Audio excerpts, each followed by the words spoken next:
But we'll have a listen to what Robbie had to say to his inquirer.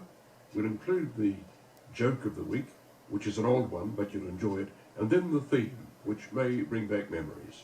Letter from Mrs. J.N. of Rotorua. She says, recently I bought a second-hand car, an Escort, and I traded in a Mini Austin at a reliable garage in our town. I paid cash for the Escort and then was charged $25 to bring the Mini's warrant of fitness, which had approximately 2 months to run before expiring, up to the 1 month period for the garage to resell. Is this practice normal, as I would have thought that this amount would have been allowed for in the trade-in price? Yes, and I'd have thought so too. You say you've been dealing with a reputable garage. Well, be that as it may, but in my experience it's normal practice for a garage to take the car with all its aches and pains, give it an appraisal, and if there's, say, $25 worth of work needed to bring it up to warrant of fitness standard, the $25 is deducted from the trade-in value. This is usually explained to the client. The cash difference is agreed upon, the car changes hands, and that's the end of it. Mind you, this probably wouldn't have happened if you'd got a new warrant of fitness, as you're required to by law before trading the car in. Many motorists think that because they're trading a car in and not making a straight sale, there's no need to hand it over with a new warrant. Well, that's wrong. The regulation requiring warrant of fitness not more than a month old still applies. I think many dealers waive the requirement and they depend on their own workshop appraisal to pick up any repairs needed to get the car a warrant of fitness, and as I said a moment ago, the cost is included in the assessment of the trade-in value. But in taking your car without a new warrant of fitness, the dealer isn't breaking the law, you are for selling it to him.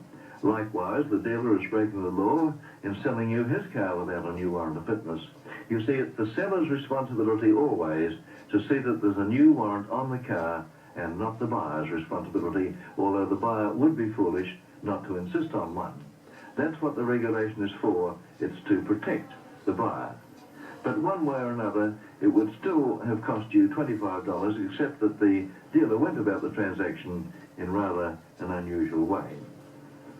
And that's about it for this week, motorists, but not quite.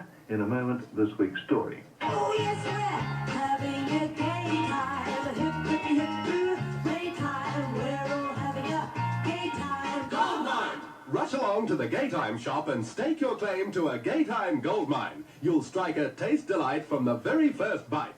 Gaytime Gold Mine, the new ice cream novelty on a stick. Have a Gaytime Gold Mine from Gaytime shops everywhere. Come right along with us. Well, our story this week is about a distinguished visitor to a prison. He was intrigued at the way in which the men would roar with laughter when anyone called out a number. So he asked the superintendent the reason.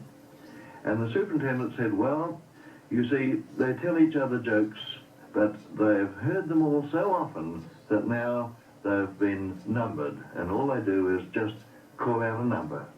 And so it went on. Number 21, shrieks of laughter. Number 18, gales of laughter. Number 26, laughter unlimited. So the visitor said, let me have a try. The superintendent said, well, all right, go ahead. So the visitor called out, number 34. Dead silence. He called out again, 34. Further silence. He turned to the superintendent and he said, what's the matter with them? What's the matter with 34? And the superintendent said, I've heard it before. And that's it for this week, motorists. So until the same time next week, this is Robbie saying good motoring, and